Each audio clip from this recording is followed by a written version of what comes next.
같이 인사하시겠습니다. เรามาทักทายกันนะคะ สวัสดีค่ะ สวัสดีค่ะ 사와디카. 네, 우리 형제 자매님들 보시면서 사랑합니다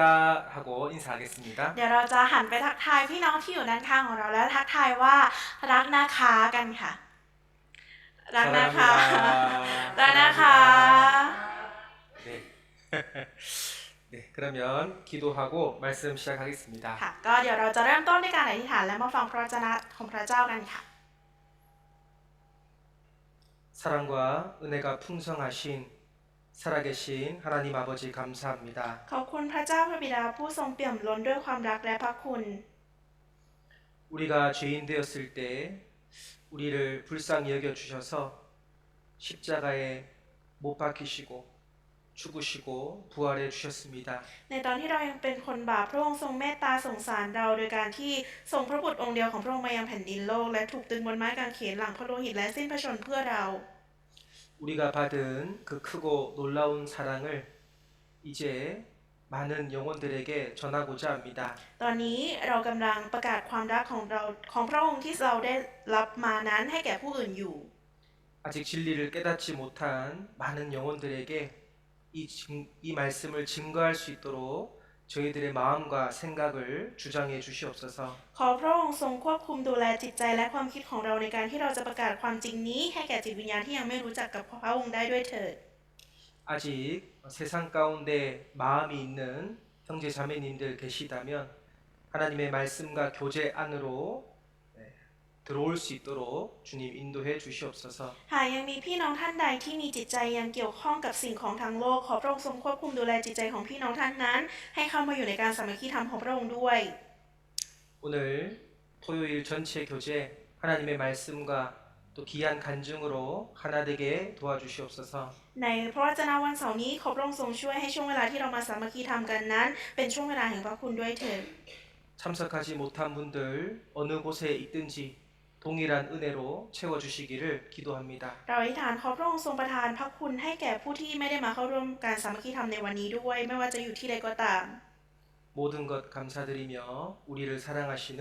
예수님 이름으로 기도드렸습니다. ขอพระคุณในทุกสิ่งที่พระองค์ทรงประทานให้และอธิษฐานในพระนามองค์พระเยซูคริสต์ผู้ทรงรักเรา 아멘. 네, 에베소서 2장 19절 말씀을 찾겠습니다. เราจะเปิดหาพระคัมภีร์นะคะเอเฟซัสบทที่2ข้อที่19ด้วยกันค่ะ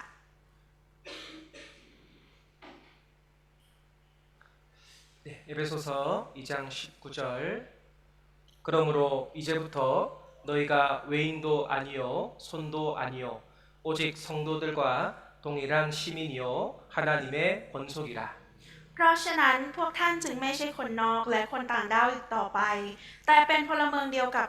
บรรดาธรรมมิกชนและเป็นครอบครัวของพระเจ้า 네, 오늘 하나님의 가족이다라는 제목으로 말씀을 생각해 보겠습니다. ก็ในวันนี้นะคะเราจะมาไข้ควรพระวจนะกันในหัวข้อครอบครัวของพระเจ้าด้วยกันค่ะ 사도 바울은 지금 구원받은 에베소 교회 성도들에게 우리의 신분에 대해서 소개하고 있습니다. อัครสาวกเปาโลนะคะได้กำลังสอนเกี่ยวกับฐานะของพวกเราเนี่ยให้แก่ผู้ที่รับความรอดในเมืองเอเฟซัสได้ฟังกันค่ะ 너희가 외국인도 아니고 나그네처럼 손님도 아니라 오직 천국 시민이다라고 소개하고 있습니다. กำลังบอกนะคะว่าพวกท่านเนี่ยไม่ใช่คนนอกไม่ใช่แขกไม่ใช่คนต่างดาวแต่เป็นพลเมืองเดียวกันกับบรรดาธรรมมิกชนค่ะ 이 에베소 교회는 유대인들이 아니라 구원받은 이방인들로 구성된 교회입니다. ก็คริสตจักรเอเฟซัสนะคะเป็นคริสตจักรที่ไม่ได้เกิดขึ้นโดยชาวยิวนะคะแต่เริ่มต้นด้วยชาวต่างชาติซึ่งไม่ใช่ชาวยิวค่ะ 예수님이 온 세상 죄를 위해서 십자가에 죽으실 때 유대인뿐만 아니라 우리처럼 많은 이방인들도 구원을 받고 교회 안에 들어오게 되었습니다. ในตอนที่พระเยซูทรงสิ้นพระชนม์เพื่อเรานะคะพระองค์ไม่ได้สิ้นพระชนม์เพียงแค่เพื่อชาวยิวเท่านั้นแต่พระองค์ยังทรงสิ้นพระชนม์เพื่อชาวต่างด้าวหรือว่าชนชาติอื่นอย่างเราเช่นเดียวกันค่ะ 자, 우리는 더 이상 손님이 아닙니다. เรานะคะไม่ใช่แขกอีกต่อไปค่ะ 자, 너희가 외인도 아니요 손님도 아니라는 것은 잠시 머물다가 떠나는 존재가 아니라는 겁니다. การที่พระองค์ทรงตรัสว่าเราไม่ใช่คนนอกและคนต่างดาวอีกต่อไปก็คือเราเนี่ยไม่ใช่คนที่มาอยู่เพียงชั่วครั้งชั่วคราวแล้วก็จากไปเท่านั้นค่ะ 너희는 하나님의 권속이다. 권속은 바로 가족을 의미합니다. ก็พวกท่านนะคะเป็นครอบครัวของพระเจ้าเราคือคนที่เป็นสมาชิกครอบครัวของพระเจ้านั่นเองค่ะ 자, 여기 하나님의 가족은 하나님을 아버지로 모시는 모든 식구를 말하는 거예요. ตรงนี้นะคะคำว่าครอบครัวของพระเจ้าเนี่ยมีความหมายว่าสมาชิกที่ยกย่องพระเจ้าเป็นพระบิดานั่นเองค่ะ 구원받은 그리스도인의 신분이 하나님의 가족이 되었다는 것은 정말 놀라운 일입니다. ก็ฐานะที่คริสเตียนที่ได้รับความรอดนะคะได้เป็นครอบครัวของพระเจ้าเนี่ยเป็นฐานะที่มีความน่าอัศจรรย์มากๆค่ะ 그래서 우리는 구원받으면 영적으로 새로운 가족 관계가 탄생하게 됩니다. ดังนั้นถ้าหากว่าเราได้รับความรอดนะคะแปลว่าจิตวิญญาณของเราเนี่ยได้รับความสัมพันธ์ครอบครัวแบบใหม่เข้ามาค่ะ 예수님께서 제자들에게 기도를 가르치실 때 우리 아버지라고 가르쳤습니다. ในตอนที่พระเยซูนะคะได้ทรงสั่งสอนพวกสาวกเกี่ยวกับการอธิษฐานเนี่ยพระองค์ได้สอนว่าให้อธิษฐานว่าข้าแด่องค์พระผู้เป็นเจ้าค่ะข้าแด่พระบิดา 우리가 기도할 때 하나님 아버지라고 기도하잖아요. ในตอนที่เราอธิษฐานเองเราก็พูดว่าข้าแด่องค์พระผู้เป็นเจ้าองค์พระบิดาใช่ไหมคะ 우리 아버지라는 것은 바로 구원받은 사람, 하나님을 아버지로 모시는 구원받은 사람들이 많이 있다는 뜻입니다. คำว่าพระบิดาของเราทั้งหลายเนี่ยแปลว่ามีผู้คนมากมายที่มีพระบิดาองค์เดียวกันมีบุตรหลายคนนั่นเองค่ะ 죄 용서 받을 때 하나님은 나의 아버지가 됩니다. ในตอนที่เราได้รับการยกโทษบาปนะคะพระเจ้าเนี่ยก็ทรงกลายมาเป็นพระบิดาของเรานั่นเอง 그리고 구원받은 사람들이 많이 있다는 것은 바로 우리의 형제 자매가 되는 거예요. และพี่น้องที่ได้รับความรอดที่เหลือนะคะเราก็เรียกกันว่าพี่น้องชายพี่น้องหญิงค่ะ 그래서 예수님 피로 구원받고 같은 믿음과 소망을 가지고 살아가는 가족, 바로 하나님의 가족이라는 겁니다. ดังนั้นนะคะบรรดาผู้เชื่อที่ได้รับความรอดเนี่ยดำเนินชีวิตด้วยความเชื่อและความหวังเดียวกัน เราเรียกสิ่งเหล่านี้ว่าครอบครัวของพระเจ้านั่นเองค่ะ 교회는 단순히 종교 생활을 하기 위한 기독교인의 모임이 아니에요. คริสตจักรนะคะไม่ใช่สิ่งที่เรียกว่าคนที่เชื่อในศาสนาคริสต์มารวมตัวกันเพื่อทำกิจกรรมทางศาสนานะคะ 자, 집에 아이가 태어나면 이제 가족이 되고 그 아이는 온 가족의 사랑과 보살핌을 받습니다. ถ้าสมมุติว่าในบ้านหลังหนึ่งมีเด็กคนหนึ่งเกิดขึ้นมาค่ะเด็กคนนั้นจะต้องได้รับความรักและการเอาใจใส่จากครอบครัวค่ะถึงจะเติบโตขึ้นมาได้ 마찬가지로 구원받은 사람은 교회의 새 생명으로 태어났죠. คนที่ได้รับความรอดเองก็เช่นเดียวกันใช่ไหมคะเราจะต้องมีชีวิตการดำเนินชีวิตใหม่ในคริสตจักรค่ะ 그래서 이렇게 신령한 가족이 형성된 겁니다. ดังนั้นเราถึงจะสามารถเป็นครอบครัวที่บริสุทธิ์ได้ค่ะ 자, 우리 하나님의 가족은 인간적인 그런 사귐이 아니라 하나님과 예수 그리스도와 사귀는 거룩한 교제입니다. ชีวิตของเรานะคะที่เราเรียกกันว่าครอบครัวของพระเจ้าเนี่ยมันไม่ใช่การคบค้าสมาคมในเรื่องของความสัมพันธ์ของมนุษย์นะคะแต่ว่ามันคือการสามัคคีธรรมร่วมกับพระเจ้าร่วมกับพระเยซูเราถึงเรียกสิ่งนี้ว่าครอบครัวของพระเจ้าซึ่งเป็นครอบครัวที่บริสุทธิ์และเป็นการสามัคคีธรรมที่บริสุทธิ์ค่ะ 자, 마태복음 12장 47절 48절입니다. เรามาดูมัทธิวบทที่12ข้อที่47ถึงข้อที่48นะคะ 자, 예수님께서 어느 날 집안에서 말씀하고 계셨습니다. ก็ในระหว่างนั้นนะคะมีอยู่วันหนึ่งเนี่ยพระเยซูกำลังตรัสสอนพระวจนะอยู่ค่ะ 그때 한 사람이 예수님께 당신의 어머니와 동생들이 당신께 말하려고 밖에 섰습니다라고 말했습니다. ในตอนนั้นนะคะมีคนหนึ่งเนี่ยได้มาบอกกับพระเยซูว่าเนี่ยพระมารดาและบรรดาพี่น้องของท่านเนี่ยมารออยู่ด้านนอกเพื่อที่จะคุยกับท่าน 예수님의 육신의 어머니는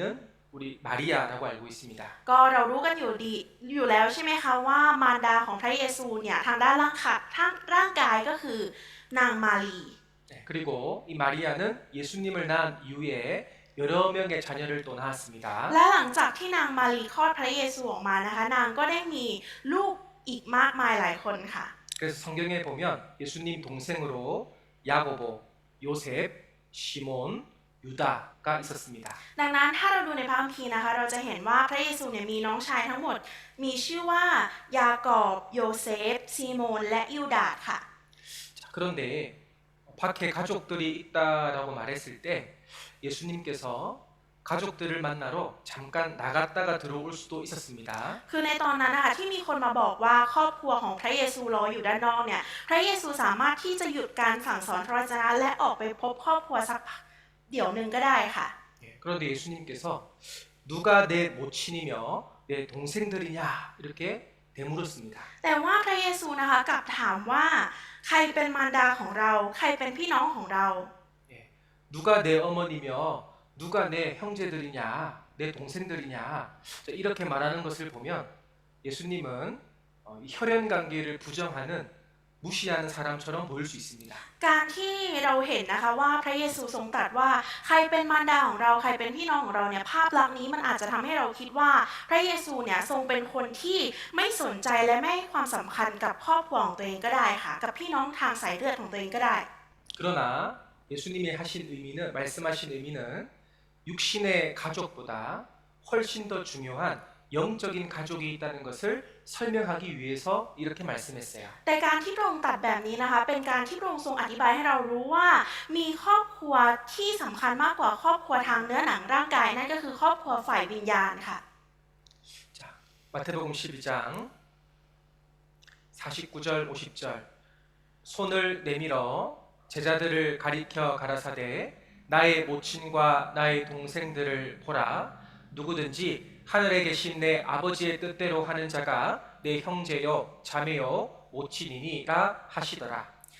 พระองค์ทรงชี้ไปทางสาวกทั้งหลายของพระองค์และตรัสว่านี่เป็นมารดาและพี่น้องของเราเพราะว่าใครก็ตามที่ทำตามพระทัยพระบิดาของเราผู้สถิตในสวรรค์ผู้นั้นแหละเป็นพี่น้องชายหญิงและมารดาของเรา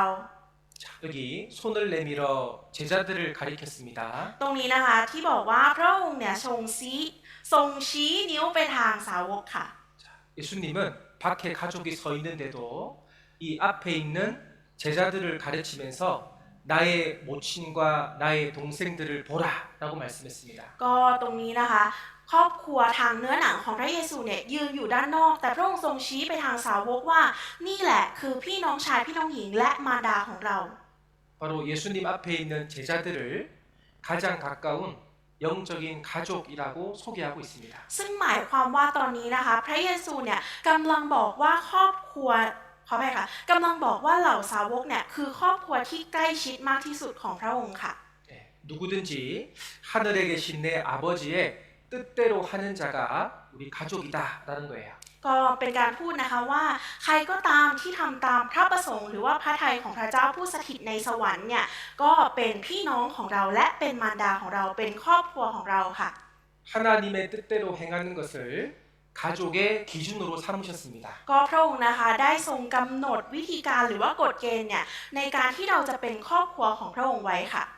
그럼 여러분 하나님의 뜻대로 행하는 것이 무엇일까요? และถ้าอย่างนั้นทุกคนคะการที่เราทำตามพระประสงค์ของพระเจ้าเนี่ยพระบิดาเนี่ยคืออะไรคะ 자, 요한복음 6장 40절 같이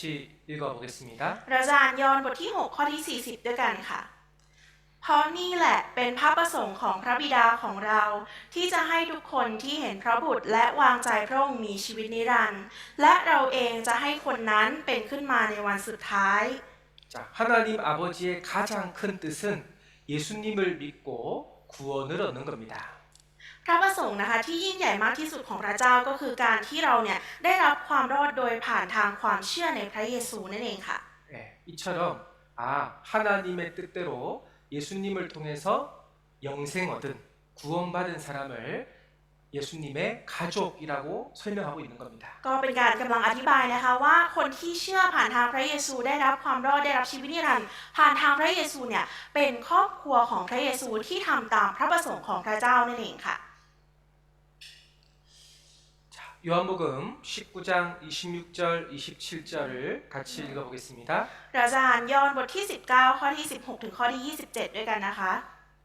เมื่อพระเยซูทอดพระเนตรเห็นมารดาของพระองค์ และสาวกคนที่พระองค์ทรงรักยืนอยู่ใกล้พระองค์ จึงตรัสกับมารดาของพระองค์ว่า หญิงเอ๋ยนี่คือบุตรของท่าน แล้วพระองค์ตรัสกับสาวกคนนั้นว่า นี่คือมารดาของท่าน แล้วสาวกคนนั้นก็รับมารดาของพระองค์มาอยู่ในบ้านของตนตั้งแต่เวลานั้น 자, 예수님께서 십자가에 못 박혀서 비참하게 고통을 받으실 때 하신 말씀입니다. ก็พระวจนะตรงนี้นะคะเป็นพระวจนะที่พระองค์ทรงตรัสตอนที่พระองค์เนี่ยถูกตึงถูกทุกทรมานบนไม้กางเขนนั่นเองค่ะ 여기 어머니 마리아와 그리고 제자였던 사도 요한에게 각자 말씀했습니다. ก็พระองค์นะคะทรงตรัสพระวจนะนี้ให้แก่มารดาทางเนื้อหนังของพระองค์ซึ่งก็คือนางมารีและกับยอนนะคะที่อยู่ตรงหน้าของพระองค์ 예수님께서 마리아를 쳐다보시면서 여자여 보소서 아들이니이다라고 했어요. พระเยซูนะคะได้มองไปที่นางคนนั้นนะคะและนางมารีและก็เอ่ยว่าหญิงเอ๋ยนี่คือบุตรของท่าน 자, 옆에 있는 이 요한이 바로 당신의 아들입니다라는 뜻입니다. และก็บอกว่าในตอนนี้บุตรที่ยืนอยู่ข้างชายที่ยืนอยู่ข้างท่านเนี่ยที่ชื่อยอนเนี่ยคือบุตรของท่าน 그리고 사도 요한을 쳐다보면서 보라 마리아가 네 어머니다라고 소개했습니다. และพระองค์นะคะก็มองไปที่ยอนนะคะแล้วก็ชี้ไปที่นางมารีและบอกว่านี่คือมารดาของท่าน 예수님은 왜 많은 사람들 가운데서 이 요한에게 어머니 마리아를 부탁했을까요? ทำไมล่ะคะพระเยซูถึงทรงฝากนางมารีเนี่ยไว้กับยอนทั้งที่มีผู้คนมากมายอยู่ตรงนั้น 예, 그것은 바로 십자가 아래에서 탄생한 새로운 가족 관계를 설명하고 있습니다. นี่นะคะเป็นสิ่งที่กำลังอธิบายเกี่ยวกับครอบครัวที่ถือกำเนิดในกางเขนค่ะ 우리 구원받은 그리스도인도 나를 낳아주신 부모님 그리고 우리 피로 섞여 있는 형제 자매 가족들이 소중합니다. ก็ของสำหรับเรานะคะครอบครัวทางฝ่ายเนื้อหนังของเราเนี่ยที่ให้กำเนิดเรามาก็สำคัญแต่ว่ามีครอบครัวที่สำคัญกว่านั้นก็คือทางฝ่ายวิญญาณนั่นเองค่ะ 그러나 동시에 예수님의 피로 구원받은 우리 형제 자매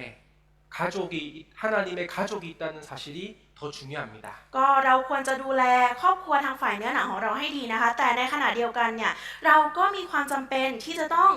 ไม่ลืมว่าเรามีครอบครัวทางฝ่ายพระเจ้าอยู่ค่ะ 하나님 보실 때는요, 이 영적인 가족이 육신적인 가족보다 훨씬 더 중요합니다. ในสายแรกของเราครอบครัวทางฝ่ายวิญญาณสำคัญมากกว่าครอบครัวทางฝ่ายเนื้อหนังค่ะ 여러분 한 부모 밑에서 태어난 우리 가족들은 사실은 시간이 지나면 그 관계가 다 끊어집니다. ทุกคนคะครอบครัวของเราที่เกิดมาจากพ่อแม่เดียวกันเนี่ยอีกไม่กี่สิบปีผ่านไปเราก็จะแยกย้ายกันไปค่ะ 맞습니까? ถูกต้องไหมคะ 예, 우리가 죽고 나면요 가족 관계는 다 사라지는 거예요. หลังจากที่เราตายไปแล้วเนี่ยความสัมพันธ์ของครอบครัวเราเนี่ยก็จะจบลงค่ะ 그러나 예수님 믿고 하나님의 가족이 된 형제 자매님들은 관계가 끊어지는 것이 아니라 영원한 관계를 유지하는 겁니다. แต่ว่าครอบครัวที่มีพระเยซูพระเจ้าเนี่ยเป็นครอบครัวเดียวกันนะคะเราจะอยู่ไปชั่วนิรันดร์และอยู่ด้วยกันไปอีกนานค่ะ 예, 우리는 하나님 아버지 밑에서 하나님의 자녀가 된 거룩한 가족이 된 겁니다. เรานะคะเป็นครอบครัวที่บริสุทธิ์ที่อยู่ใต้พระบิดาองค์เดียวกัน และเป็นครอบครัวของพระเจ้าค่ะ 예, 우리 옆에 있는 형제 자매님들 쳐다보세요. ลองหันไปดูพี่น้องที่อยู่ด้านข้างของเราดูค่ะ 예, 사랑스럽죠? น่ารักใช่ไหมคะ 천국에서 영원히 함께 지낼 가족입니다. เป็นครอบครัวที่เราจะสามารถไปใช้ชีวิตร่วมกันในสวรรค์นิรันดร์ตลอดไปค่ะ 예, 그 사실을 알 때 우리 마음에 기쁨과 평안이 생기는 겁니다. ในตอนที่เรารับรู้ถึงความจริงนี้นะคะในใจของเราเนี่ยจะเกิดความยินดีและความสงบสุขสันติสุขในใจค่ะ 자, 그러면 하나님의 가족이 무엇인 줄 알았으니까 그러면 가족으로서 무엇을 해야 될지를 생각해 보겠습니다. แล้วพอเรารู้แล้วนะคะว่าเราเป็นครอบครัวของพระเจ้าครอบครัวของพระเจ้าคืออะไร ทีนี้เราจะต้องมาดูว่าสิ่งที่คนเป็นครอบครัวของพระเจ้าจะต้องทำคืออะไร 자, 여기 화면을 보시면 하나님의 가족으로서 해야 할 일. ก็ถ้าเราดูที่หน้าจอนะคะเราจะเห็นว่าสิ่งที่ต้องทำในฐานะครอบครัวของพระเจ้าค่ะ 자, 첫 번째로는 서로 사랑하라. 두 두 번째는 가족의 책임과 의무인 사랑. 세 번째는 말이 아닌 행함으로 나타나는 사랑입니다. ประการแรกที่เราจะต้องทำนะคะก็คือรักซึ่งกันและกัน และประการที่สองความรักนะคะเป็นหน้าที่และความรับผิดชอบของครอบครัว ส่วนสุดท้ายนะคะความรักที่แสดงออกด้วยการกระทำค่ะ 자, 여러분, 하나님의 가족이 되었으면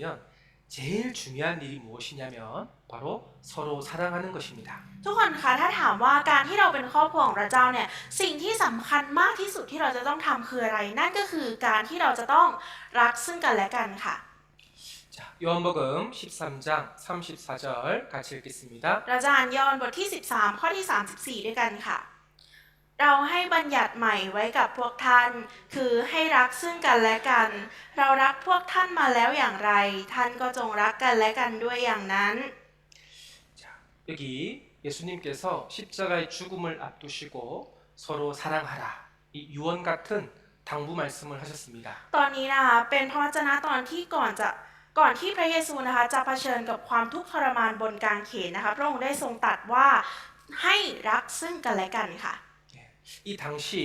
제자들에게 하신 말씀도 되지만 지금 구원받은 우리에게 하시는 말씀이에요. ถึงแม้ว่าพระวจนะนี้นะคะพระองค์จะทรงตรัสกับสาวกในยุคนั้น แต่ว่าพระองค์ก็ทรงตรัสกับเราที่อยู่ในปัจจุบันนี้เช่นเดียวกันค่ะ 자, 새 계명이 뭐라고 되어 있습니까? บอกไว้ว่าบัญญัติใหม่คืออะไรนะคะ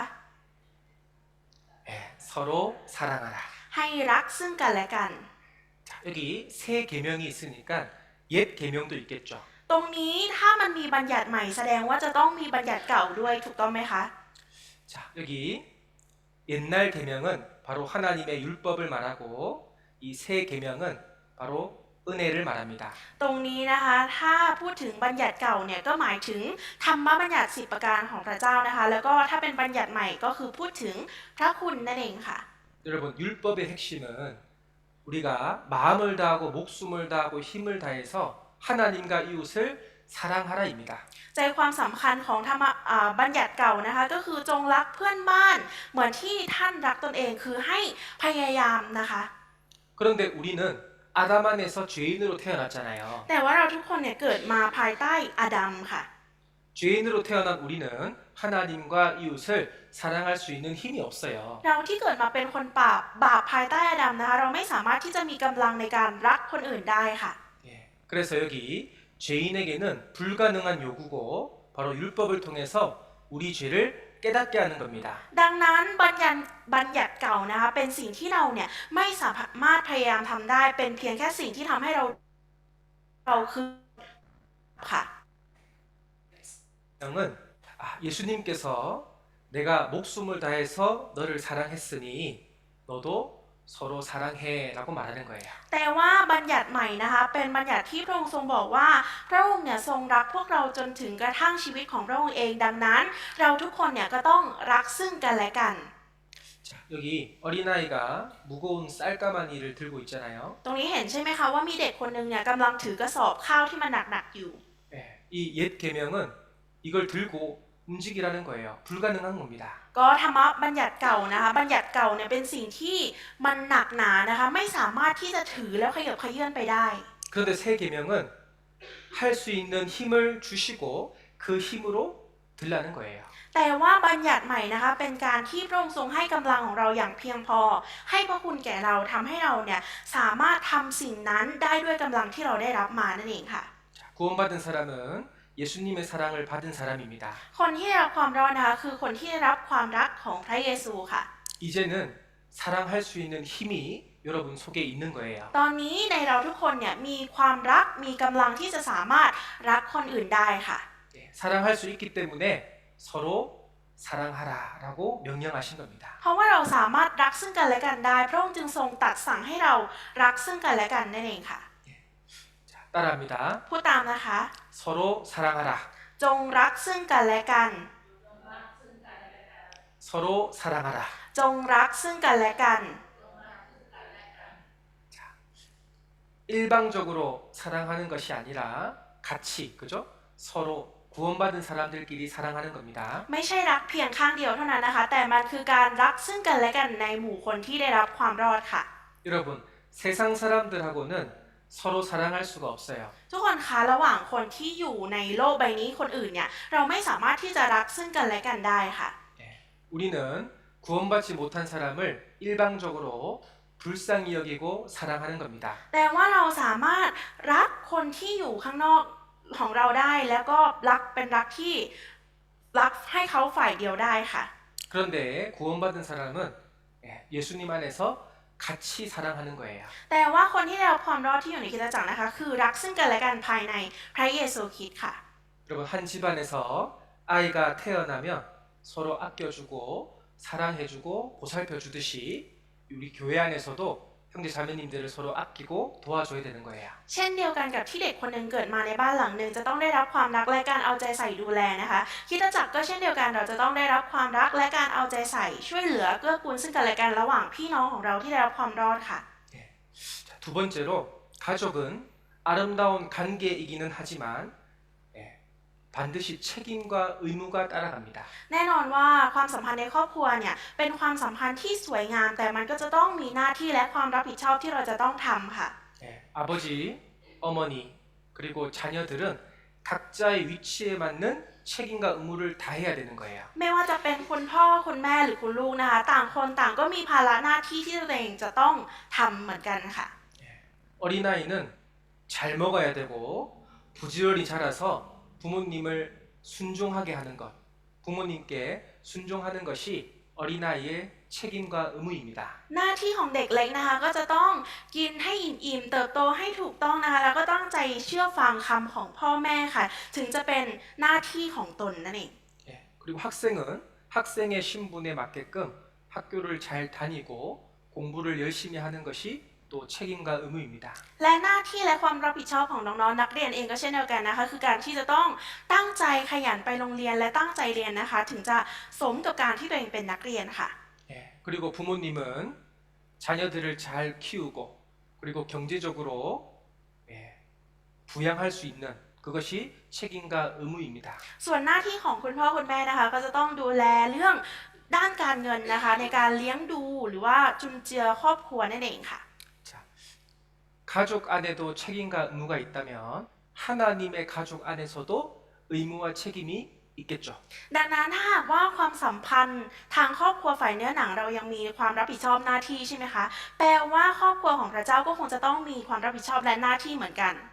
바로 서로 사랑하는 거예요. นั่นก็คือให้เรารักซึ่งกันและกันนั่นเองค่ะ 자, 베드로전서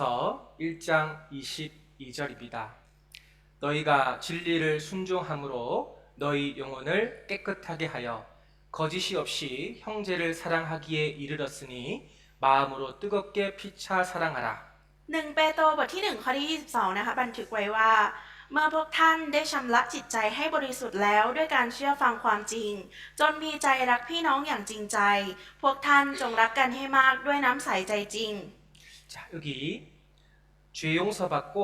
영혼이 깨끗해진 사람은 거짓 없이 형제를 사랑할 수가 있어요. ตรงนี้นะคะคนที่ได้รับการยกโทษบาปและได้รับการชำระจิตใจให้บริสุทธิ์แล้วเนี่ยจะมีใจรักพี่น้องอย่างจริงใจค่ะ 여러분, 거짓이 있는 사랑은 거기 죄가 들어있고 속임수가 들어있습니다. ความรักที่ไม่จริงใจนะคะมันจะมีการโกหกหลอกลวงอยู่ในนั้นค่ะ 세상적인 사랑 안에는 욕심과 이기심이 들어있어요. ความรักของคนในโลกใบนี้นะคะมีความโลภและมีความเห็นแก่ตัวอยู่ค่ะ 맞습니까? ถูกต้องไหมคะ 우리 잘 한번 생각해 보세요. ลองคิดดูดีๆค่ะ 세상은 어떤 사람을 사랑할까요? คนในโลกใบนี้ค่ะเขารักกันยังไงคะ 내가 저 사람을 가까이 하면 나에게 어떤 유익이 있을까? ถ้าฉันเข้าไปใกล้คนนั้นไปติดสนิทคนนั้นเนี่ยฉันจะได้ประโยชน์อะไรนะ 계산적이고 순수하지 않는 사랑입니다. ก็เป็นความรักที่ไม่บริสุทธิ์และคิดแต่เรื่องความเห็นแก่ได้ค่ะ 그런데 피가 섞인 우리 부모님 그리고 형제 자매 간에는 그런 계산적이고 조건적인 사랑을 하면 안 되잖아요. แต่ว่านะคะเราจะมาคิดเกี่ยวกับความรักที่เอาแต่ได้กับพี่น้องของเราที่ได้รับความรอดทางพระโลหิตเนี่ยไม่ได้ค่ะ 하나님의 자녀는 거짓 없이 서로 사랑할 수 있는 힘과 능력을 가지고 있습니다. บุตรของพระเจ้าที่ได้รับความรอดนะคะเรามีพลังและความสามารถในการที่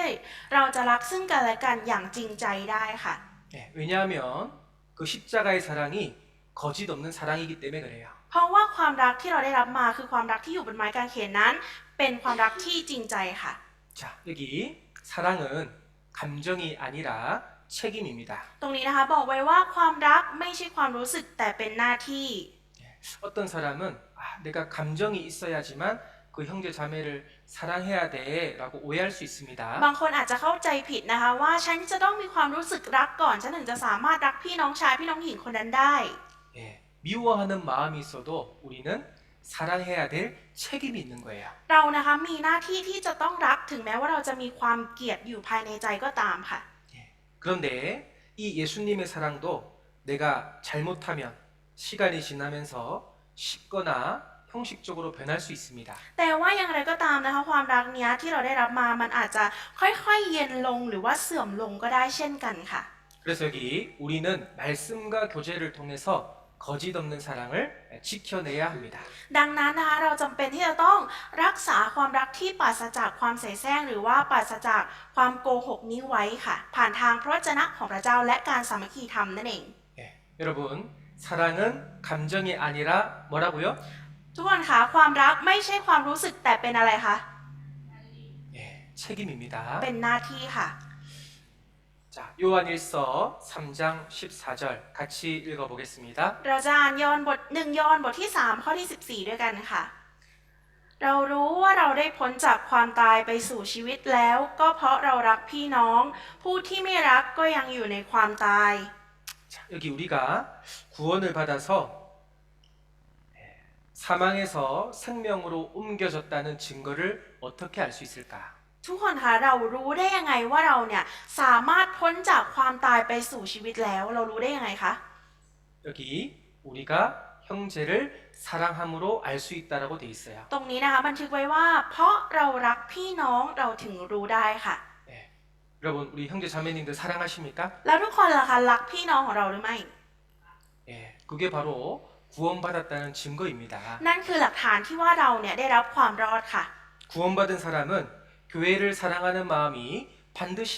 밖으로 표현되게 되어 있습니다. คนที่ได้รับความรอดนะคะแน่นอนว่าจะต้องมีการแสดงออกถึงความรักเนี่ยออกมาให้เราเห็นค่ะ 그런데 나는 구원받았다고 말하면서 형제 자매님을 만나기도 싫고 대화하기도 싫고 자꾸 멀리 하려고 한다면 분명히 문제가 있는 거예요. แต่ถ้าหากว่าเราพูดว่าเราได้รับความรอดเรารักพี่น้อง แต่ว่าเราไม่อยากเจอกับพี่น้อง เราไม่อยากมาสามัคคีธรรมไม่อยากคุยกับพี่น้อง นั่นเป็นปัญหาใหญ่ค่ะ 자, 여기 말씀 보세요. ดูที่พระวจนะนะคะ 자, 사랑치 아니하는 자는 사망에 거하느니라라고 무서운 말씀입니다. เป็นพระวจนะที่น่ากลัวมากๆค่ะ ที่บอกไว้ว่า ผู้ที่ไม่รักก็ยังอยู่ในความตาย 자, 우리는 이 말씀의 근거에서 내가 형제 자매에 대한 사랑이 없으면 자신의 구원을 확인해보고 점검해 볼 필요가 있겠죠. เราจำเป็นนะคะจะต้องพิจารณาตัวเองและตรวจสอบตัวเองว่าเราเนี่ยคือคนที่รักพี่น้องอยู่หรือว่าไม่ได้รักพี่น้องอยู่กันแน่ค่ะ 여러분 생명이 있다라는 확실한 증거는 바로 사랑입니다. ทุกคนคะหลักฐานที่ว่าเราเนี่ยมีชีวิตสุขขออภัยค่ะหลักฐานที่ว่าเราก้าวผ่านไปสู่ชีวิตเนี่ยนั่นคือการที่เรารักพี่น้องของเราค่ะ 자, 가족은 서로 자기 식구들을 알아보잖아요. ครอบครัวเราก็รู้จักสมาชิกในครอบครัวซึ่งกันและกันใช่ไหมคะ 마찬가지로 구원받은 사람은 구원받은 생명 있는 사람을 알아볼 수 있습니다. เช่นเดียวกันเราก็สามารถรู้ได้ว่าใครคนไหนที่ได้รับความรอดแล้ว 그리고 그 사람을 진심으로 거짓 없이 사랑하게 되고 그리고 도와주게 돼 있는 거예요. และเราสามารถจะช่วยเหลือพี่น้องคนที่รับความรอดนั้นได้ แล้วก็รักอย่างไม่มีความโกหกรักอย่างใจจริงได้ค่ะ 우리가 서로 사랑하면 하나님께서 더 많은 열매들로 이 교회당을 가득 채워 주실 겁니다. ถ้าเรารักซึ่งกันและกันนะคะ พระเจ้าจะทรงช่วยให้เราเนี่ยสามารถเกิดผลและพระองค์จะทรงเติมเต็มคริสตจักรแห่งนี้ให้มีผลมากยิ่งขึ้นแน่นอนค่ะ 자, 요한 1서 3장 17절 누가 이 세상 재물을 가지고 형제의 궁핍함을 보고도 도와줄 마음을 막으면 하나님의 사랑이 어찌 그 속에 거할까 보냐. 1 ยอห์นบทที่3ข้อที่17นะคะบันทึกไว้ว่าแต่ถ้าใครมีทรัพย์สมบัติในโลกนี้และเห็นพี่น้องของตนขัดสนแล้วยังไม่เปิดใจช่วยเขาความรักของพระเจ้าจะดำรงอยู่ในคนนั้นได้อย่างไร 자, 여러분 이 말씀을 보면 자, 눈에 보이는 형제를 사랑하는 것이 눈에 보이지 않는 하나님을 사랑하는 거예요. ทุกคนคะตรงนี้ความรักที่เรารักพี่น้องที่เห็นด้วยตาเปล่าเนี่ยเปรียบเสมือนความรักของพระเจ้าที่เรามองไม่เห็นค่ะ 자, 사도 요한은 이 세상의 재물을 가지고 불쌍한 형제, 배고픈 형제를 도와줄 수 없다면 그것은 잘못된 거야라고 말합니다. ก็ยอห์นนะคะอัครสาวกยอห์นเนี่ยได้กล่าวว่าแม้แต่ทรัพย์สมบัติในโลกใบนี้ถ้าเรายังไม่สามารถแบ่งปันให้กับพี่น้องของเราที่ขัดสนได้เนี่ยนั่นก็เป็นสิ่งที่ไม่ถูกต้องค่ะ 자, 여기 육신의 생각은 자기 것을 먼저 챙기려고 하지만 하나님의 사랑은 먼저 나눠주려고 할 거예요. ตรงนี้นะคะความคิดฝ่ายเนื้อหนังเนี่ยมักจะพยายามเก็บทุกสิ่งทุกอย่างที่เราได้รับมาไว้เพื่อตัวเองแต่ความรักของพระเจ้าคือการที่เราแบ่งปันให้ผู้อื่นค่ะ 자, 여기 형제의 궁핍함을 보고도 도와줄 마음을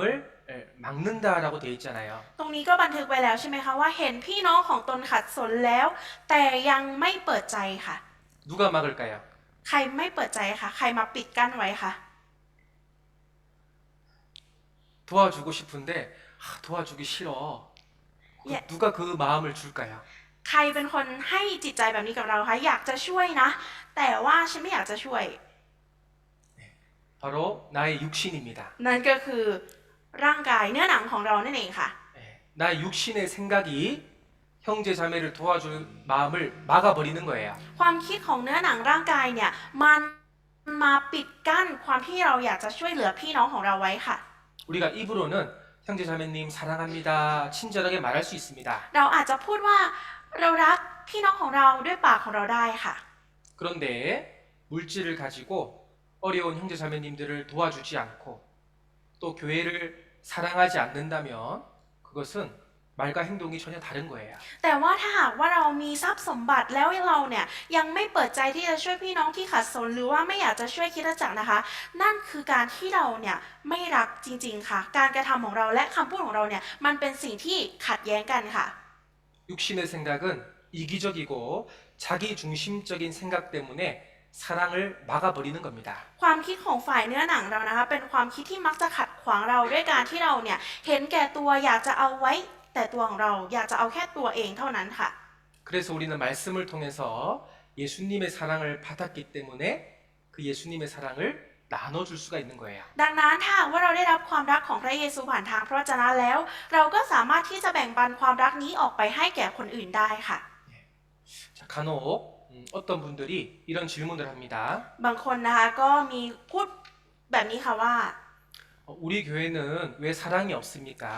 ทำไมคริสตจักรของเราดูไม่ค่อยมีความรักเลยล่ะคะ 그 질문을 한 사람은 사랑을 받는 것이 없었기 때문에 그런 말을 했을 거예요. ก็คนที่ถามคำถามแบบนี้ออกมานะคะ คือเขาเนี่ยไม่ได้รับความรักด้วยตัวเองจริงๆ ก็เลยพูดคำแบบนี้ออกมา 그런데 형제 자매님들을 불평하기 전에 내가 혹시 예수님의 사랑이 식은 건 아닌지 내가 사랑이 없는 건 아닌지 돌아봐야 됩니다. แต่ก่อนที่เราจะไปกล่าวว่าคนอื่นพี่น้องคนอื่นนะคะเราจะต้องย้อนกลับมาหันดูตัวเองก่อนว่าเราเนี่ยเป็นคนที่มีความรักอยู่หรือเปล่า เรากำลังรักพี่น้องของเราอยู่หรือไม่ 구원받은 사람은요 사랑받기를 바라는 것이 아니라 먼저 사랑을 나눠줘야 되는 거예요. คนที่ได้รับความรอดนะคะไม่ใช่คนที่จะต้องรอให้คนอื่นมารักเรา แต่เราจะต้องไปรักคนอื่นก่อนค่ะ จะต้องแบ่งปันความรักให้แก่ผู้อื่นก่อน 예수님께서 서로 사랑을 받으라 그렇게 말했습니까? พระเยซูได้บอกว่าให้เรารอรับความรักแบบนี้ใช่ไหมคะ 사랑을 받으라 그랬어요? พระองค์ได้บอกว่าให้รอรับความรักนะแบบนี้ใช่ไหมคะ 마이차이 서로 사랑하라라고 했잖아요. พระองค์ตรัสว่าให้รักซึ่งกันและกันค่ะ 우리는 교회 안에서 사랑을 받는 것이 아니라 사랑을 나눠주는 사람입니다. เรานะคะในการอยู่ในคริสตจักรเนี่ยเราไม่ใช่คนที่จะรอให้คนอื่นมารักเรา แต่เราคือคนที่แบ่งปันความรักให้กันและกันค่ะ 자, 여러분 서로 사랑하면 다 사랑하게 되고 나도 사랑을 결국 받게 됩니다. ทุกคนคะถ้าเรารักซึ่งกันและกันเนี่ยเราสามารถรักได้ทุกคนแล้วเราเองก็จะได้รับความรักเช่นเดียวกัน 자, 누가복음 6장 38절. 주라 그리하면 너희에게 줄 것이니 곧 후이되어 누르고 흔들어 넘치도록 하여 너희에게 안겨주리라. 너희의 헤아리는 그 헤아림으로 너희도 헤아림을 도로 받을 것이니라. ลูกาบทที่6ข้อที่38นะคะบันทึกไว้ว่าจงให้เขาแล้วพวกท่านจะได้รับด้วยแบบยัดสันแน่นพูนล้นเต็มหน้าตักของท่านเพราะว่าเมื่อท่านตวงให้เขาเท่าไหร่ท่านก็จะได้รับการตวงกลับคืนไปเท่านั้นเช่นกัน 자, 여기 하나님의 약속의 말씀 너무 ตรง 중요합니다. นี้นะคะเพราะจะนะพระสัญญาของพระเจ้าเป็นสิ่งที่สำคัญมากๆค่ะ 네, 주라. 형제 자매님들에게 내가 사랑을 먼저 주면 하나님은 반드시 대갚아 주십니다. จงให้เขาจงให้ความรักแก่พี่น้องของเราที่ได้รับความรอดแน่นอนว่าพระเจ้าเนี่ยจะทรงประทานให้เรากลับมาอย่างแน่นอน 여러분의 시간과 여러분의 물질, 여러분의 건강을 형제 자매와 교회를 위해서 사용하면 하나님께서 더 많이 돌려주신다는 거예요. ถ้าหากว่าเราเสียสละเวลาเสียสละทรัพย์สมบัติของเราเพื่อช่วยเหลือพี่น้องของเราเนี่ยพระเจ้าจะทรงประทานให้เราแบบยัดสันแน่นอย่างแน่นอนค่ะ 하나님의 약속은 100% 이루어지잖아요. เพราะว่าพระสัญญาของพระเจ้าเนี่ยจะเกิดขึ้นอย่างแน่นอน 100% 우리는 서로 사랑하는 겁니다. เราคือคนที่จะต้องรักซึ่งกันและกันค่ะ 자, 우리는 사랑하기 때문에 호칭도 너무 중요합니다. เพราะว่าเรารักซึ่งกันและกันเนี่ยการเรียกเนี่ยเป็นสิ่งที่สำคัญใช่ไหมคะ 자, 같이 읽겠습니다. เรามาอ่านด้วยกันนะคะ เพราะทั้งผู้ชำระให้บริสุทธิ์และคนเหล่านั้นที่ได้รับการชำระก็มีพระบิดาองค์เดียวกันด้วยเหตุนี้พระเยซูจึงไม่ทรงละอายที่จะเรียกเขาเหล่านั้นว่าพี่น้อง 자, 여기 다 하나에서 하나님 아버지 하나에서 태어났기 때문에 형제라고 부르는 것을 부끄러워하면 안 됩니다. ตรงนี้นะคะเพราะว่าเราเนี่ยได้บังเกิดมาโดยพระบิดาองค์เดียวกันดังนั้นเราไม่ควรที่จะละอายในการที่เราเรียกกันว่าพี่น้องค่ะ 여러분 형제는 천국에서 영원히 같이 살 사람들이에요. ทุกคนคะคำว่าพี่น้องในที่นี้เนี่ยคือคนที่จะได้ขึ้นไปมีชีวิตอยู่บนสวรรค์นิรันดร์ด้วยกันค่ะ 그래서 사도 바울도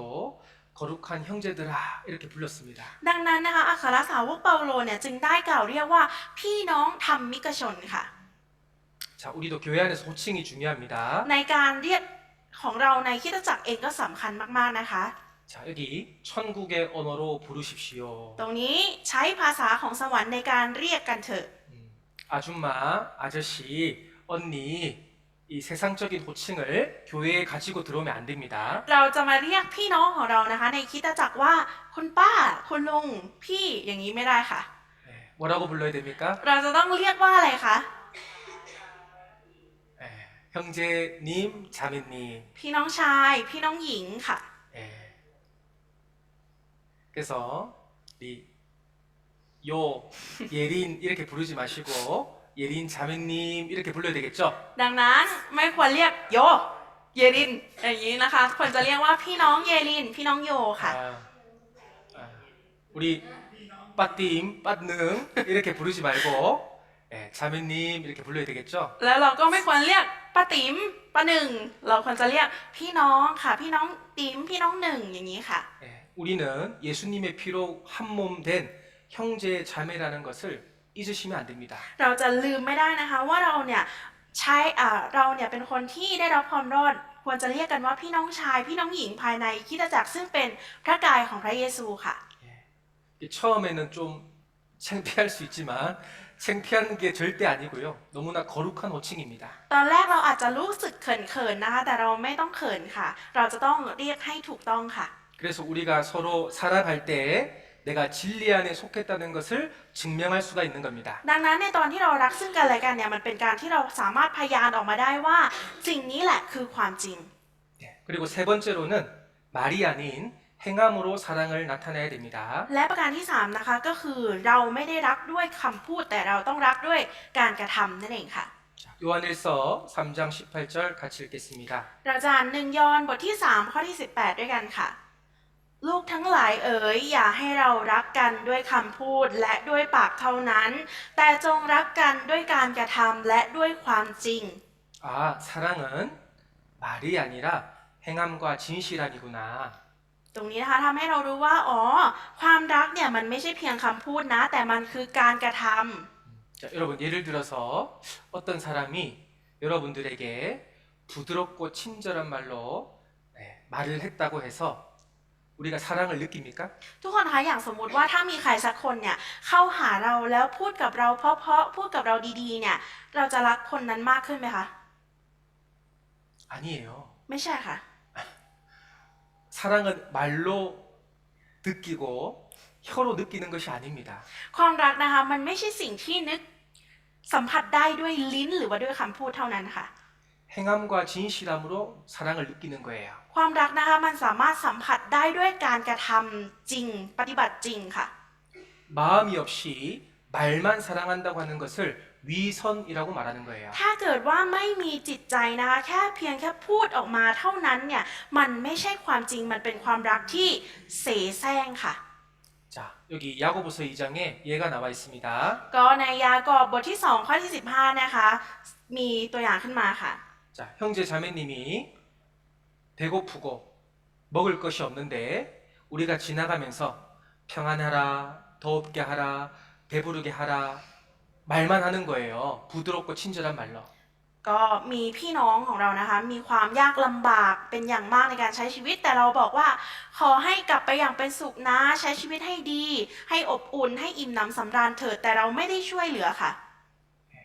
그건 사랑이 아니죠. นั่นแปลว่าไม่ใช่ความรักใช่ไหมคะ 예. 말로 친절하게 말하는 것이 아니라 직접 도와주는 게 사랑입니다. ไม่ใช่ความรักนะคะไม่ใช่การที่เราพูดดีๆ พูดด้วยความมีน้ำใจนะคะแต่มันคือการที่เราช่วยเหลือด้วยการกระทำจริง 하나님이 우리를 말로 사랑하셨습니까? 행함으로, 진실함으로 사랑하셨습니까? ๆ พระเจ้าเนี่ยทรงรักเราด้วยคำพูดเฉยๆหรือพระองค์ทรงรักเราจริง ๆ ด้วยการกระทำค่ะ 예. 십자가의 죽으심으로 행함과 진실함으로 우리를 사랑하신 거예요. ใช่ค่ะพระองค์ทรงรักเราด้วยความจริงใจและด้วยการกระทำที่พระองค์ทรงสิ้นพระชนม์บนไม้กางเขนเพื่อเรานั่นเอง 예. 여러분 창세기 22장에 아브라함이 하나님께서 아브라함에게 네 독자 이삭을 바쳐라 이렇게 했습니다. ก็ในพระธรรมปฐมกาลบทที่22นะคะพระเจ้าได้ตรัสกับอับราฮัมว่าจงนำเอาอิสอัคบุตรชายของที่รักของเจ้าเนี่ยไปถวายซะ 아브라함은 하나님을 사랑해서 그 귀중한 아들을 제물로 바쳤습니다. อับราฮัมนะคะก็รักพระเจ้าโดยการที่เอาบุตรของตัวเองเนี่ยเอาลูกของตัวเองไปถวายค่ะ 그때 하나님이 아브라함이 자기를 사랑하고 경외하는 줄 알았다, 인정했다라고 하나님 말씀하셨어요. ในตอนนั้นนะคะพระเจ้าเนี่ยก็ได้ตรัสว่าเราเห็นแล้วว่าอับราฮัมเนี่ยรักเราจริงๆ และยำเกรงเราจริง 그런데 하나님은요, 아브라함이 하나님을 사랑하는지 하나님이 이미 다 아시잖아요. ๆ แต่ว่าพระเจ้านะคะทรงรู้อยู่แล้วว่าอับราฮัมเนี่ยรักพระเจ้าจริงหรือว่าไม่จริงค่ะ 그러나 그 사랑이 말이 아니라 행동으로 나타났을 때 하나님은 인정해 주신 겁니다. แต่ว่าพระเจ้านะคะทรงยอมรับว่าความรักนั้นเป็นความรักจริงๆ หรือไม่จริงเนี่ยด้วยการที่เรากระทำออกมาให้พระองค์ทรงเห็นค่ะ 예. 우리는 형제 자매님들을 사랑하는 마음이 있다면 그 사랑을 이제 행함과 진실함으로 표현하는 겁니다. เช่นเดียวกันนะคะถ้าเรามีใจรักพระเจ้ามีใจรักพี่น้องของเราเนี่ยเราจะต้องไม่พูดอย่างเดียวแต่มีการกระทำออกไปด้วยว่าเรารักพี่น้องอย่างจริงใจค่ะ 말이 아니라 행함과 진실함으로 할 때 교회가 성장하고 튼튼해지는 겁니다. ในตอนที่เรามีความรักที่จริงใจด้วยการกระทำของเราโดยไม่เพียงแค่คำพูดนะคะมันจะทำให้คริสตจักรของเราเนี่ยเติบโตขึ้นมากยิ่งขึ้นเรื่อยๆค่ะ 자, 요한일서 3장 19절도 같이 읽겠습니다. เราจะอ่าน1 ยอห์นบทที่3ข้อที่19ด้วยกันนะคะ เช่นนี้แหละเราก็จะรู้ว่าเราอยู่ฝ่ายสัจจะและใจเราจะหมดกังวลเฉพาะพระพักพระองค์ 자, 우리가 말이 아니라 행함과 진실함으로 형제를 사랑하면 우리 마음이 주님 앞에서 굳세게 된다라고 했어요. ถ้าเรารักพี่น้องของเราด้วยความรักที่จริงใจและการกระทำนะคะ โดยปราศจากความโกหก หรือว่าแค่คำพูดเนี่ยใจของเราจะหมดกังวลค่ะ 여러분이 말씀에 순종하게 되면 하나님 앞에 떳떳해지고 담 담대한 마음이 생깁니다. ถ้าเราเชื่อฟังพระวจนะของพระเจ้านะคะจิตใจของเราเนี่ยจะมีความกล้าและความมั่นใจต่อพระพักของพระเจ้าค่ะ 그러면 내 마음이 굳세게 되고 신앙이 성장하고 하나님 앞에 칭찬까지 연결되는 겁니다. ดังนั้นใจของเราก็จะหมดกังวลและการใช้ชีวิตในความเชื่อของเราก็จะเติบโตขึ้น และเราก็จะได้รับคำชื่นชมยินดีจากพระเจ้าค่ะ 자, 여기 누구든지 너희를 그리스도에게 속한 자라 하여 물 한 그릇을 주면 내가 진실로 너희에게 이르노니 저가 결탄코 상을 잃지 않으리라. ตรงนี้นะคะบันทึกไว้ว่า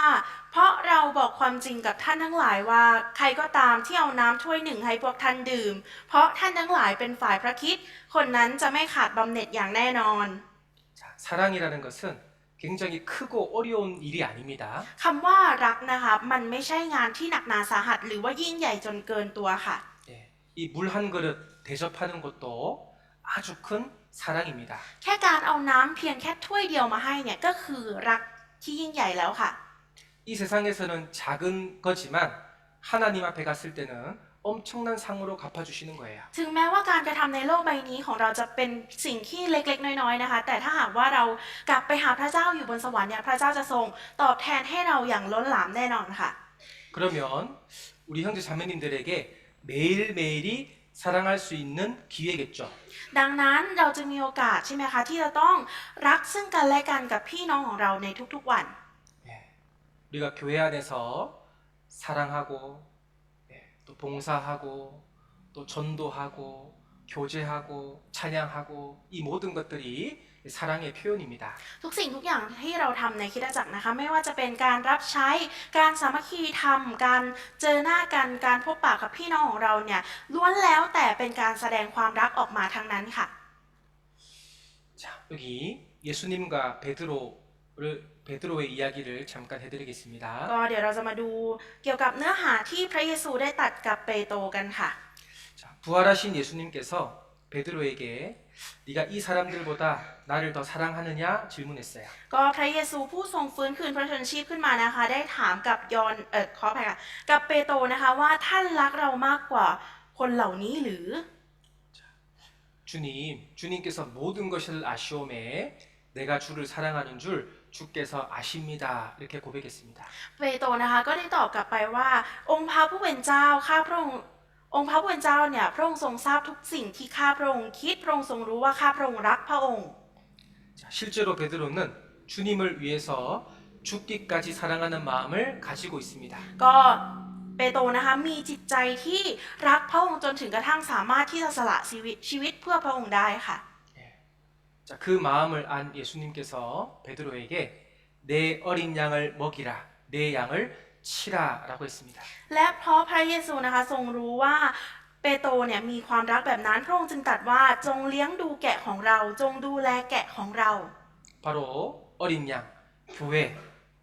구원받은 형제 자매님들을 돌보고 그들을 사랑하고 그들을 희생하고 베드로에게 맡기십니다. พระเยซูนะคะได้ฝากคริสตจักรซึ่งเป็นแกะของพระองค์นั่นเองให้ดูแลคริสตจักรอุทิศตนเพื่อคริสตจักรให้ดูแลแกะนั่นเองค่ะ 네, 실제로 베드로는 교회를 위해서 형제 자매를 위해서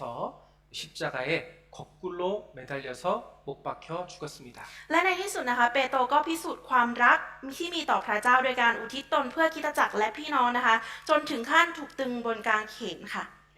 예, 주님을 사랑하는 결과를 베드로는 삶과 죽음을 통해서 보여준 거예요. เราสามารถเห็นความรักของพระเจ้าที่แท้จริงผ่านทางชีวิตของเปโตรได้ค่ะ 자, 우리도 주님의 교회를 섬기고 주님께 속해 있는 그리스도인들을 잘 대접해야 됩니다. เราเองก็จะต้องนำกลับไปปรับใช้ในชีวิตของตัวเราเองค่ะ 예, 형제 자매님들을 사랑하는 것이 바로 주님을 사랑하는 겁니다. การที่เรารักพี่น้องของเรานั่นก็คือการที่เรารักองค์พระผู้เป็นเจ้าค่ะ 자, 마지막 말씀입니다. พระวจนะสุดท้ายนะคะ 어느 때나 하나님을 본 사람이 없으되 만일 우리가 서로 사랑하면 하나님이 우리 안에 거하시고 그의 사랑이 우리 안에 온전히 이루느니라. 1 ยอห์นบทที่4ข้อที่12บันทึกไว้ว่าไม่มีใครเคยเห็นพระเจ้าถ้าเรารักกันและกันพระเจ้าก็สถิตอยู่ในเราและความรักของพระองค์ก็สมบูรณ์อยู่ในเรา 자, 여기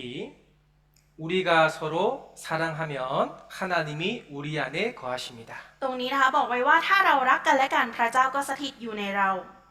자, 사랑이 있는 곳에 하나님이 계셔요. ที่ใดมีความรักนะคะที่นั่นมีพระเจ้าสถิตอยู่ด้วยค่ะ 예, 우리 형제 자매님들 이 교회 안에 사랑이 있고 이 교제할 때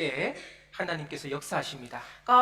พี่น้องของเรานะคะมีความรักท่ามกลางคริสตจักรแล้วก็พระเจ้าเนี่ยทรงสำแดงและทรงสถิตอยู่ในการสามัคคีธรรมของเราค่ะ 예, 우리 여러분 가족이기 때문에 하나님의 가족은 서로 사랑하고 아껴줘야 됩니다. เพราะว่าเราเป็นครอบครัวเดียวกันเราเป็นครอบครัวของพระเจ้าดังนั้น เราจะต้องช่วยเหลือเกื้อกูลและกอดซึ่งกันและกันไว้ค่ะ 자, 정리하겠습니다. เรามาสรุปกันนะคะ 자, 여기 첫 번째, 우리는 육신의 가족보다 더 귀중한 영원한 가족이 있습니다. ก็เราเป็นครอบครัวนิรันดร์นะคะที่ล้ำค่ามากยิ่งกว่าครอบครัวฝ่ายวิญญาณค่ะ 예. 자, 이 가족은 하나님의 가족은 특권이지만 동시에 거룩한 책임이 있습니다. และครอบครัวนี้ความสัมพันธ์นี้นะคะของพระเจ้าเนี่ยถึงแม้ว่ามันจะเป็นสิทธิพิเศษแต่ในขณะเดียวกันก็เป็นความรับผิดชอบหรือภาระหน้าที่อันบริสุทธิ์เหมือนกันค่ะ 예. 그래서 미워하는 마음이 들 때도 있고 이해되지 않을 때도 있지만 그 감정으로 사랑하는 것이 아니라 책임을 가지고 사랑하는 겁니다. ดังนั้นถึงแม้บางครั้งนะคะในจิตใจของเราจะมีความเกลียดชังหรือมีความไม่ชอบไม่อยากทำไม่เข้าใจเนี่ยเราก็จะต้องรักนะคะเพราะว่าความรักเนี่ยมันไม่ใช่ความรู้สึกแต่ว่ามันเป็นหน้าที่ที่เราจะต้องทำค่ะ 지금 옆에 있는 형제 자매님을 귀중히 여기십시오. จงเห็นคุณค่าพี่น้องที่อยู่ข้างๆของท่านในเวลานี้ 네, 이 영원한 가족들을 우리는 서로 사랑하고 뜨겁게 피차 사랑하라라고 했습니다. ก็พระองค์นะคะทรงสั่งให้เราเนี่ยรักซึ่งกันและกันรักกันอย่างอบอุ่นในครอบครัวนิรันดร์ครอบครัวของพระเจ้าค่ะ 예, 여러분 그 참된 사랑 안에서 우리가 세상에서는 느낄 수 없는 기쁨과 평안, 만족을 느끼는 겁니다. ครอบครัวที่เรารักซึ่งกันและกันที่ผู้คนภายนอกไม่สามารถสัมผัสถึงได้เนี่ยมันเป็นสิ่งที่ทำให้เรารู้สึกมีความปิติยินดีและสันติสุขค่ะ 예. 자, 우리 한 번 더 인사해 볼까요? เรามาทักทายกันอีกหนึ่งรอบไหมคะ 형제 자매님 사랑합니다. รักพี่น้องทุกคนนะคะ 예. 행함과 진실함으로 우리 서로 사랑했으면 좋겠습니다. อยากให้พี่น้องทุกคนนะคะรักซึ่งกันและกันไม่ใช่เพียงคำพูดเท่านั้นแต่ออกทางการกระทำด้วยค่ะ 예, 여기까지 말씀드리겠습니다. เพราะฉะนั้นในวันนี้มีเพียงเท่านี้ค่ะ